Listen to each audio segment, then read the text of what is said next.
Shalom saudara-saudara yang dikasihi oleh Tuhan.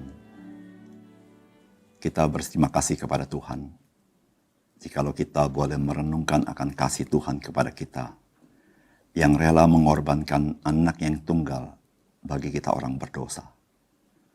Dengan demikian, kita boleh dikuatkan oleh Dia di dalam menghadapi kehidupan ini, karena pengharapan yang disediakan bagi kita. Salam jumpa dalam program Tuhan adalah Gembalaku. Peristiwa kayu salib bukanlah peristiwa satu-satunya yang terjadi di dunia ini, yakni terkait dengan Yesus Kristus. Tapi sebenarnya pada zaman Romawi ada begitu banyak orang yang telah mati di atas kayu salib. Hukuman disalibkan merupakan hukuman yang diadopsi oleh kerajaan Romawi dari bangsa Fenisia atau yang disebut dengan bangsa Kanani, di mana mereka di dalam menghukum orang, salah satu hukuman yang paling kejam adalah orang dihukum mati dengan disalibkan. Dan pemerintahan Romawi pada waktu itu memakai hukum salib supaya orang-orang yang kriminal akan kapok untuk berbuat kriminal. Dan hukuman salib hanya berlaku bagi mereka yang bukan warga negara Romawi, tetapi mereka melakukan kriminal di dalam kekuasaan Romawi. Tetapi tidak demikian dengan Yesus Kristus yang disalibkan. Yesus Kristus disalibkan bukan karena dia bersalah atau berdosa, tetapi dia disalibkan karena dia adalah yang benar. Saudara yang kasih dalam Tuhan, mari kita merenungkan firman Tuhan hari ini yang terdapat di dalam Matius 27 ayat 32 sampai 44. Ketika mereka berjalan keluar kota, mereka berjumpa dengan seorang dari Kirene yang bernama Simon. Orang itu mereka paksa untuk memikul salib Yesus. Maka sampailah mereka di suatu tempat yang bernama Golgota, artinya tempat tengkorak.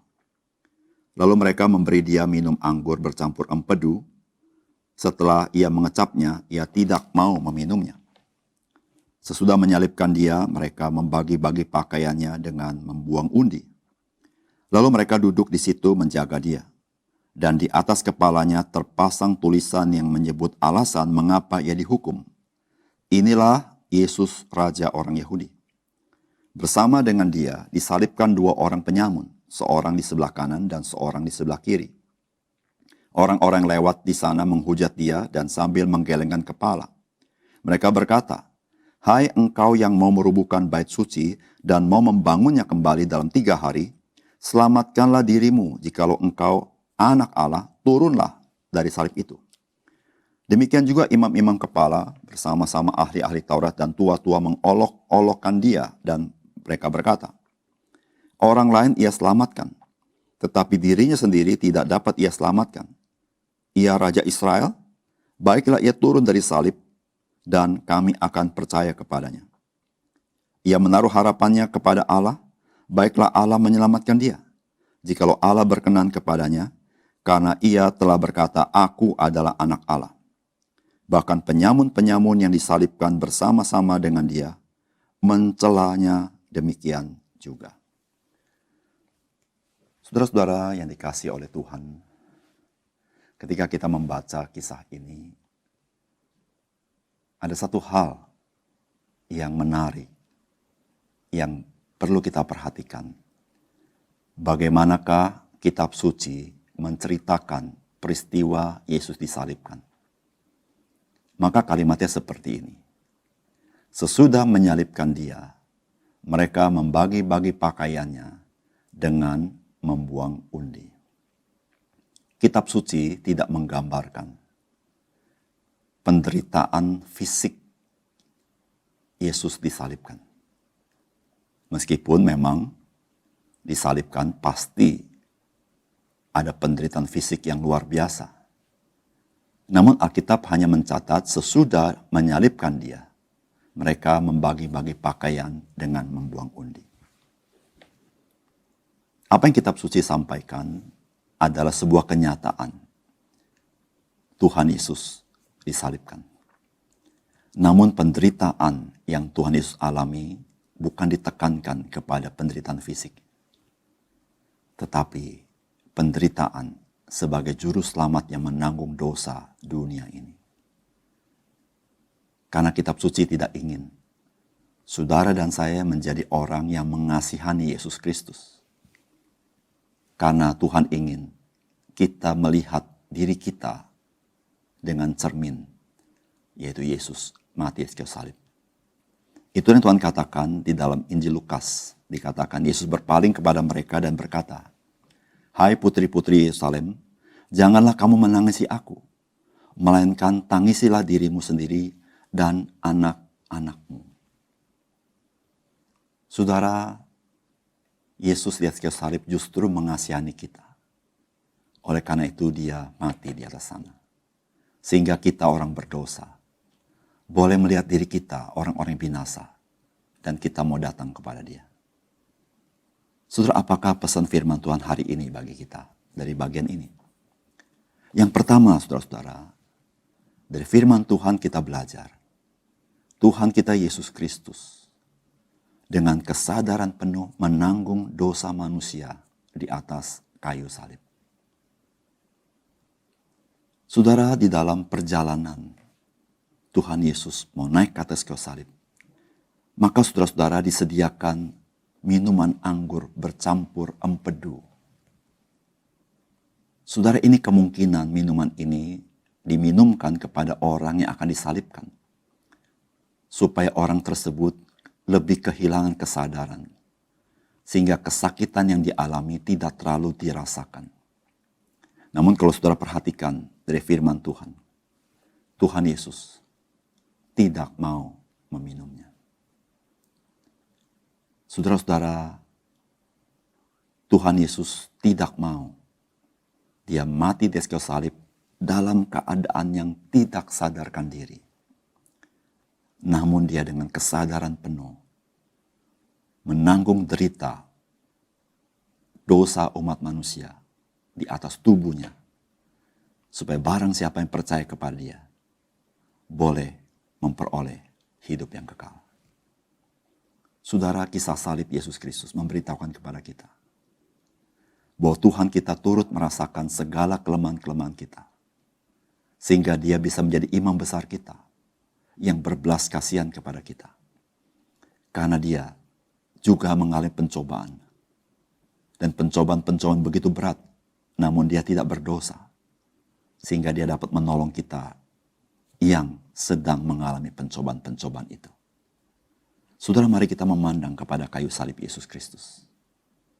Dia dengan kesadaran penuh mengecap penderitaan yang begitu berat ketika dia menanggung dosa manusia. Oleh karena itu, dia dapat bersimpati dengan kita dan menolong kita. Yang kedua, saudara, di firman Tuhan kita belajar bahwa Tuhan dapat memakai seseorang di luar perkiraan kita. Saudara, kalau kita perhatikan kisah ini adalah kisah kejahatan manusia yang ingin menindas kebenaran, yang ingin melecehkan Tuhan, dan melecehkan yang diurapi, yaitu Yesus Kristus. Namun saudara perhatikan di sini, justru peristiwa ini ingin mengokohkan, mendeklarasikan siapakah Yesus. Oleh karena itu saudara-saudara, kayu salib ada tertulis kata-kata seperti ini. Inilah Yesus, Raja orang Yahudi. Saudara-saudara, tanpa sadar, mereka yang berusaha melecehkan Yesus, justru mereka memproklamirkan siapakah Yesus Kristus. Bukankah berita ini mengawali kisah Injil di dalam Injil Matius? Di dalam Matius pasal 2 ayat 2 dikatakan, orang-orang Majus bertanya-tanya, di manakah dia, Raja orang Yahudi yang baru dilahirkan itu? kami telah melihat bintangnya di timur, dan kami datang untuk menyembah Dia. Saudara-saudara, di awal Injil sampai di akhir Injil, ada satu berita yang terus diberitakan, bahwa Yesus adalah Raja orang Yahudi. Atau dalam bahasa lain, yaitu Dia adalah Mesias itu. Saudara, manusia mereka-rekakan yang jahat, tetapi Tuhan mereka-rekakan yang baik. Manusia punya rencana, tetapi Tuhanlah yang menggenapi rencananya di dalam kehidupan ini. Nah, oleh karena itu, saudara-saudara yang kasih dalam Tuhan, hidup ini ada banyak hal yang kadangkala menggusarkan hati kita. Seakan-akan Tuhan tidak bertindak sesuatu.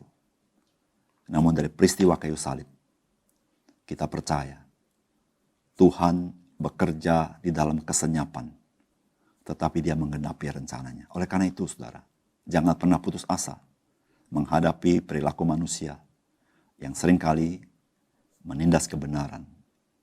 Namun mari kita bersandar kepada Tuhan, percaya kepada kasih Tuhan dan kedaulatan Tuhan.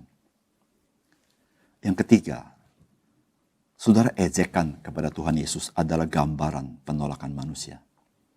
Tetapi bukti yang Tuhan berikan menjadi sebuah ajakan dari Tuhan agar manusia percaya.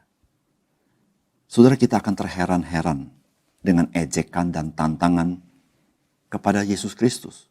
Misalnya di ayat 40, mereka berkata, "Hai engkau yang mau merubuhkan bait suci dan mau membangunnya kembali dalam 3 hari, selamatlah dirimu. Jikalau engkau anak Allah, turunlah dari salib itu." Maksud mereka, kalau Yesus anak Allah, Yesus tidak akan mati di kayu salib. Tetapi bukankah ejekan mereka menjadi sebuah kenyataan bahwa kematian tidak sanggup menahan Yesus, dan pada hari ketiga Dia bangkit dari antara orang mati. Dan saudara perhatikan ejekan yang lain. Demikian juga imam-imam kepala bersama-sama ahli Taurat dan tua-tua mengolok-olokkan Dia dan berkata, orang lain Ia selamatkan, tetapi dirinya sendiri tidak dapat Ia selamatkan. Ia Raja Israel, baiklah Ia turun dari salib itu dan kami akan percaya kepadanya. Ia menaruh harapannya kepada Allah, baiklah Allah menyelamatkan Dia. Jikalau Allah berkenan kepadanya, karena Ia telah berkata, Aku adalah anak Allah. Saudara, bukankah perkataan imam-imam kepala dan kawan-kawan ini Tuhan buktikan dengan Dia bangkit dari antara orang mati? Kebangkitan Tuhan Yesus dari antara orang mati membuktikan Yesus diperkenan oleh Allah Bapa, dan karya di kayu salib diperkenan oleh Allah, sehingga Dia tidak perlu dikuasai oleh maut, tetapi Dia mengalahkan kuasa maut ini. Saudara yang kasih dalam Tuhan, seringkali manusia memberikan tantangan kepada Tuhan dan berkata, jikalau engkau seperti ini, kami akan percaya. Namun seringkali manusia berbohong. Tuhan melakukannya seperti tantangan itu, tapi manusia tetap tidak percaya.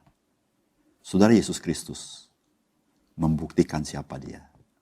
Di dunia ini, tidak ada seorang pun yang telah bangkit dari antara mati dan terus hidup.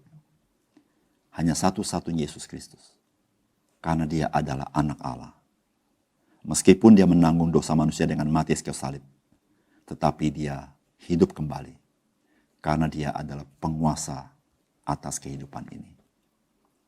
Mari saudara, apapun yang saudara alami, bersandarlah kepada Tuhan. Karena Dia punya kuasa, bahkan maut tidak sanggup memegang Dia. Dia bangkit dari antara mati. Mari kita bersyukur selalu kepada Tuhan. Mari kita berdoa. Bapa surga, terima kasih untuk firman Tuhan. Seringkali kami bisa kecewa, seringkali kami bisa tawar hati melihat kondisi dunia ini. Yang semakin hari kami melihat bukan semakin baik, ada kalanya ada peristiwa-peristiwa yang mencengangkan kami. Tetapi ketika kami belajar firman Tuhan, kami sungguh tercengang. Tuhan bisa memakai kejahatan manusia untuk Tuhan berkarya di tengah-tengah dunia ini. Sehingga orang-orang yang bertindak, yang tidak patut kepada Tuhan, juga harus tersungkur di kaki Tuhan. dan mengakui bahwa Tuhanlah sesungguhnya yang mempunyai kuasa menggenapi rencanamu. Ya Tuhan, tolong kami ketika kami belajar firman Tuhan ini, iman kami semakin teguh. Justru tantangan-tantangan dari orang-orang yang mengejek Engkau, Tuhan menjawabnya dengan sebuah kebenaran. Kristus bangkit dari antara orang mati pada hari yang ketiga. Dia anak Allah, dan Allah berkenan kepadanya. Tuhan, terima kasih, hari ini kami serahkan kepada Tuhan, dan ajar kami bersandar kepada kuasa daripada Yesus yang bangkit, Yesus yang hidup yang menyertai kami, sehingga kami tidak putus asa di dalam menghadapi hidup ini. Dalam nama Tuhan Yesus kami berdoa. Amin.